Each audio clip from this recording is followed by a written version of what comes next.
Welcome to the Upper Live Beyond series, where we'll be looking at the lives and stories of ordinary South Africans who turn challenges into opportunities. Today, we'll be discussing the evolution of these social media driven careers and just how far it can take you.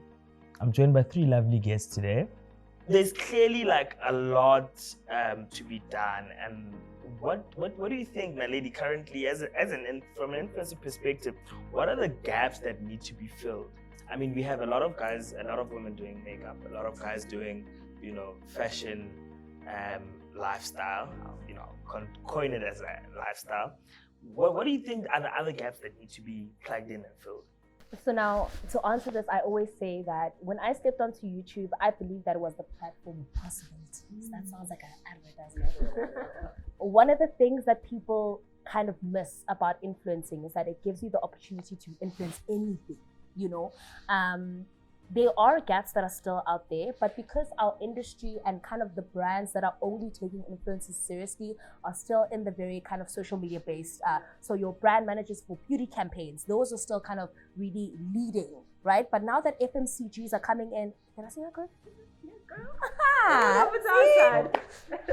Now that also healthcare is understanding, now that also kind of other brands are understanding, I wouldn't necessarily say there's one specific gap that someone could target, but you need to make that gap, When I started mukbangs, people thought that the sound of chewing was absolutely disgusting, and I can completely understand, but it used to help me fall asleep. So I was like, one, it used to stimulate my hunger, and two, it would help me fall asleep. And I had really deep insomnia issues. So I was like, I want to do mukbangs. I want people to, and I wanted to try different African cuisines. That was also another thing, because we were looking at American food and we wanted to do seafood boils, which I think I did. But then I kind of wanted, let's do African cuisines. Let's do Nigerian food. Let's do Ethiopian food. So I also wanted to break away from the stereotype that when you become an influencer, you must either be in the makeup industry or you must be in lifestyle. There is so much more, like day in the life of a brand manager. That is so cool.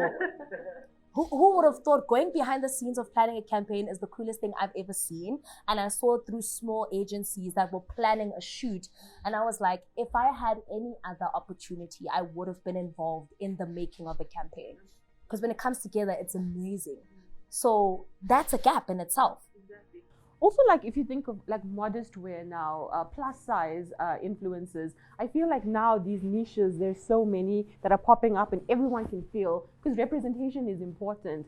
And I think it's not fast enough here in South Africa. You're always looking to the UK and the US, but it is happening. It's not quintessentially your luxury influencers and obviously the beauty influencers. It's definitely growing, And the Loeries. Oh, yeah, I was about to say, like, the Loeries. I didn't know that the Loeries had like a digital aspect of it, right? Yeah. And it's cool, sorry. I really want to hear it. Now, I said, as an influencer, you can enter and win a Loerie Award because you're creating these campaigns, you're creating a brand, and you're able to share this. But also just to add, in terms of the way you actually create this content, and what people are looking at, and what I love about what you've done, Naledi, is because the challenge we have is, today I speak to so many people and everyone says, I want to be an influencer. They start off, I want to be an influencer, and they start off. And what do people do? Is they look at these global influencers and they go, I'm going to be like that. And they lose any authenticity because they're trying to create a very Americanized, primarily it's a very Americanized kind of experience. And that's not what resonates with your audience. If you really want to be a true, authentic influencer, start off by being who you are. And if people love who you are and what you want to do, even if no one else does, there are people going to gravitate towards it, and you'll see that your audience starts to grow. Absolutely. The craziest thing, so I play like the role of super uncle when I'm not when I'm not at the plantation or shooting content. They all want to start YouTube channels. They watch content I've never ever seen in my life. They're well equipped for that, with their iPads and stuff. So I do see that definitely a lot of younger kids want to grow up to be influencers. But I guess that's, what they consume. I wanted to find out what are some of the technical skills that you need to grow as a content creator.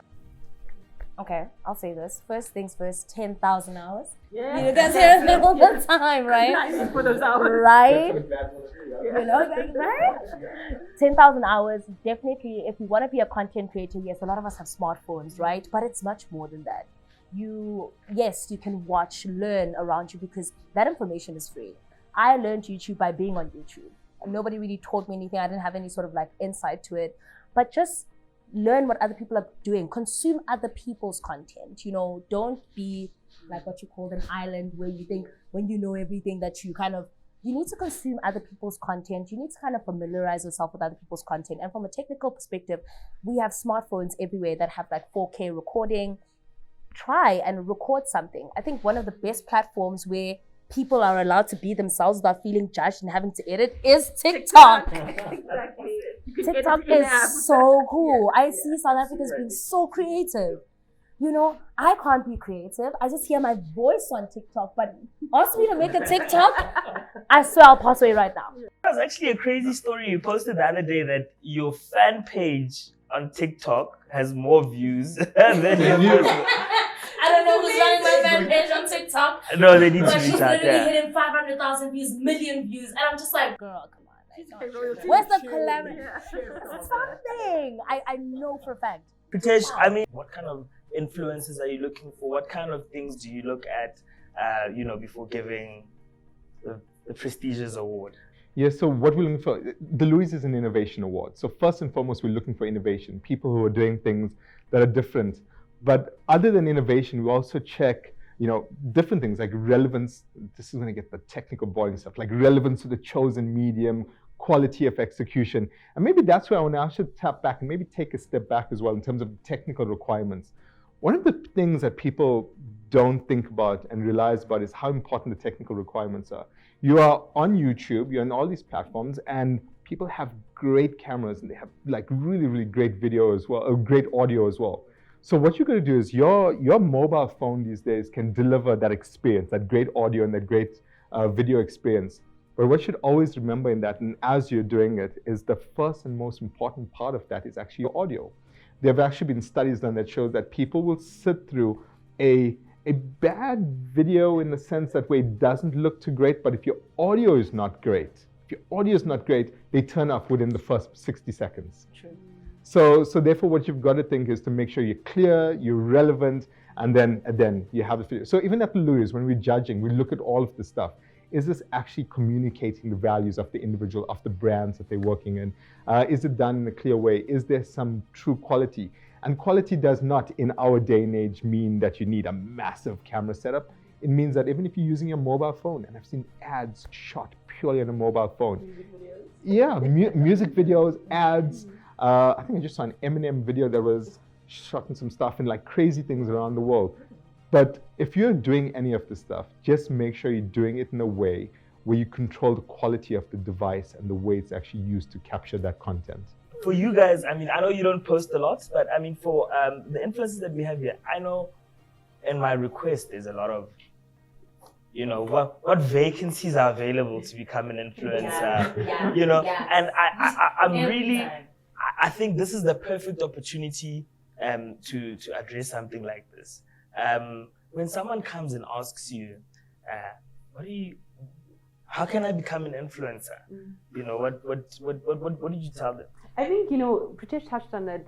I sound very cheesy when I say this, but I'm like, what motivates you? Because, Naledi, I loved your story when you shared it. There was, without sounding crass, but basically it was out of a need. She was in a very vulnerable place. There was also a gap. She saw UK and US, and she was like, no, these products are not here. So the first thing I always say to people when they get into my DMs, the inbox other, and you have to find the inbox other.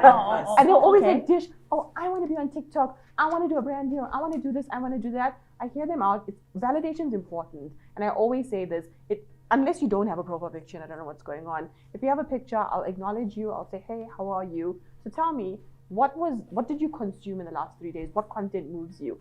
Obviously, I can't do this for everyone, but I try to ask them, really be open and honest. Because the thing is, you can only fake it for so long. I mean, I'm not going to expose people, but some people are curating Instagrams that's not their life because they're trying to feed this beast. they're getting the likes, they're getting the brand deals, but it doesn't fulfill them. So the best thing I'll say is be authentic, look at what you consume, and it'll speak to you, and you have to be solving a problem.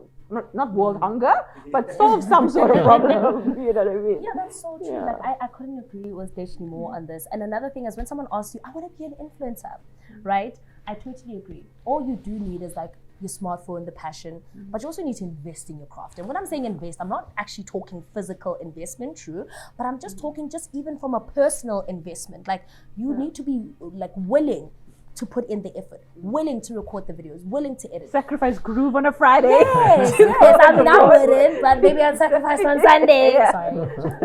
But what I'm saying is, people don't understand how much time and effort goes into it. Yes, she can shoot a TikTok. Yes, it might take her like maybe 20 minutes to just shoot it like this, but then it takes her more time to edit it, get it right, the transitions. But where does she learn that? She had to learn that from other TikToks. It was a trial and error. And a lot of people sometimes just want to be the influencer, but don't understand how much work it takes to get there. I mean, I've done so many videos on how you can become an influencer, but people will still ask me, how do you become an influencer? Here's the link. Done so many videos, and I also just asked you how to become an And the influencer. secret to being an influencer is that you shouldn't actually wake up and say, I want to be an influencer. You should wake up and say, I want to share my passion, and watch everyone just start following into it. Yeah, and I just echo on that as well. And it's the reason why Naledi and Desh have been so successful is because you look at, there's a number of people out there who want the fame more than the ability to share. When they say, I want to be an influencer, their subtext is, I want to be famous. How do I get famous? Call it what it is. Yeah. Call it what it is. Like the money. How do I make money? How do I make money from this? But I mean, if you look at the both of you, in terms of your journey, it didn't start off with, hey, I want to be famous. It was, I have a story. I want to tell my story. I want to share my experience. I see something weird happening out there. I want to give my take on it. Yeah. And you tend to find the fame comes because, again, as the word you use, it's authenticity. Yeah.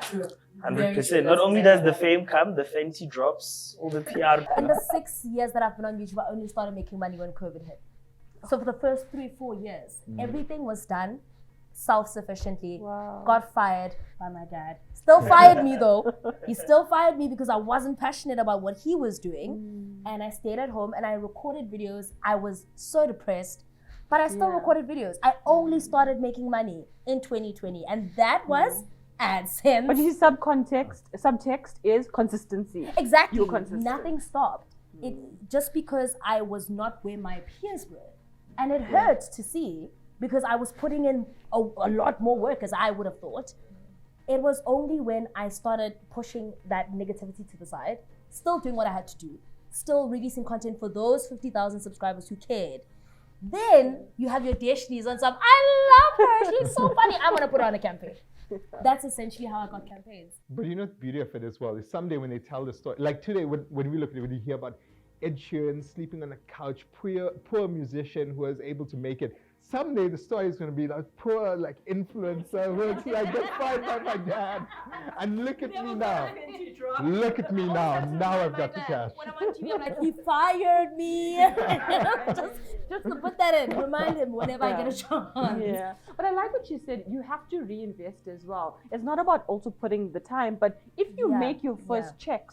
I love how they say check, like you're getting a check. You know, the FNB notification. Take at least 10% and say, I'm going to upgrade something. I'm going to do something. You have to, because it's a business.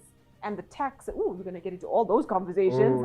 It's so important. You know? Look, definitely, I think there's a lot. What I've gathered from this conversation, obviously now we have the gold standard of, you know, what you need to get to the Loeries. If you just aspire to that, you know, you should be good to, you know. We'll chat after this as well. Slide you an application form. But I mean, you spoke about working for 4 years tirelessly and only making money in COVID. Well, firstly, it's working for 4 years and not making money. Secondly, it's making it during COVID. Crazy stuff. What are some of the obstacles that you found exist when you or hinder you into getting paid collaborations, or when you eventually do get it?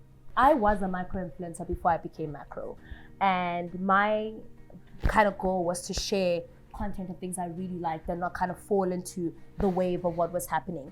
So one of the things that kind of hindered me were, and I don't want to call it gatekeepers, but I just want to call it people who didn't believe in the ability of micro-influencers. And it upset me so much because it was like, when I open my Instagram, I'm more likely to believe what Deshine can sell me as opposed to what someone I really love, like Bonang. Bonang can tell me anything at this point. Like, I'll sell her my kidney, okay? But what I'm trying to say is I am more likely to believe if Deshine says this skincare from this brand is great as opposed to someone who has 1 million followers. And I felt like at the time, even me being a micro-influencer and moving away from the one thing people associated me with at that time was my biggest setback. Because brands were like, we don't know what to associate you with anymore. You're calling yourself a beauty influencer, but you don't do makeup tutorials as much. So who are you and what do you do? But that obstacle, it was the most difficult one. I don't want to lie. I cried every day because I felt like I lost myself. I don't know what I was doing on the space anymore. I don't know who I was. I don't know what I was associating myself with. And at times that can hinder you because brands will attach you to a brand they believe you resonate with. So if you resonate with everything, you resonate with nothing. It's been nothing short of an extremely insightful conversation. I would love to thank all three of you guys for joining us today. I really, really appreciate having you here. Thank you. Thanks for having us. Yeah. Be sure to follow Oppo on Twitter and Facebook for sneak peeks and giveaways. That's it from us. Thank you for joining us. Until next time. Cheers.